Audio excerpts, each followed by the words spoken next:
अंधेरे का साया, फोर्थ पार्ट। पिछले भाग में हमने देखा कि विक्रम, अजय और रिया ने मंत्र के सहारे महिला आत्मा को कमजोर किया और किसी तरह हवेली से बाहर निकलने में कामयाब हुए। लेकिन जाते जाते विक्रम ने खिड़की से उस महिला को उन्हें घूरते हुए देखा। हवेली से बाहर आकर भी तीनों के दिलों में डर बसा हुआ था। अजय ने थकी हुई आवाज में कहा, मुझे यकीन नहीं हो रहा कि हम जिंदा बच गए। अब मैं कभी ऐसी जगह पर कदम नहीं रखूंगा। रिया ने कहा, हमें यहां से जल्द वापस शहर लौटना चाहिए। यह जगह हमारे लिए सही नहीं है। विक्रम, जो हमेशा हर स्थिति में शांत रहता था, इस बार गहरे सोच में डूबा हुआ था। क्या तुमने महसूस किया? उसने कहा। क्या? अजय ने पूछा। वो महिला कमजोर जरूर हुई, लेकिन खत्म नहीं हुई। उसकी आत्मा अभी भी उस हवेली में कैद है। मुझे लगता है कि उसका बदला पूरा नहीं हुआ है। तुम पागल हो गए हो क्या? रिया ने गुस्से में कहा। हमने अपनी जान बचाई और अब तुम वापस जाने की बात कर रहे हो? नहीं, विक्रम ने शांत स्वर में कहा। लेकिन अगर उसकी आत्मा को शांति नहीं मिली तो वह कभी हमें छोड़ने वाली नहीं है। अजीब घटनाओं की शुरुआत तीनों उसी रात गांव के गेस्ट हाउस में रुकने का फैसला करते हैं। लेकिन जैसे ही रात गहराई, अजीब घटनाएं शुरू हो गईं। अजय को अपने कमरे में किसी के कदमों की आवाज सुनाई दी। उसने टॉर्च जलाकर देखा, लेकिन वहां कोई नहीं था। उसने घबराकर दरवाजा बंद कर लिया। दूसरी ओर रिया के कमरे में अचानक खिड़कियां खुद ब खुद खुलने लगीं।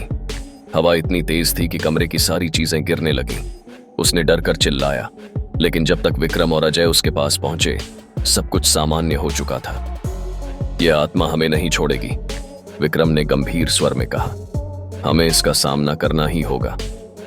एक नई खोज। अगले दिन विक्रम ने गांव के एक बुजुर्ग से बात की। बुजुर्ग ने बताया, उस महिला की आत्मा तब तक हवेली में भटकेगी जब तक उसे न्याय नहीं मिलेगा। उसका पति रतनलाल, जिसने उसे मारा था, उसे कभी सजा नहीं मिली। उसकी मौत एक रहस्यमय तरीके से हुई और उसकी आत्मा भी हवेली में छुपी हो सकती है। क्या मतलब? विक्रम ने पूछा। मतलब ये कि हवेली में सिर्फ सुजाता की आत्मा ही नहीं, रतनलाल की आत्मा भी मौजूद है, और वह और भी ज्यादा खतरनाक है। यह सुनकर रिया और अजय के चेहरे पर डर साफ नजर आने लगा।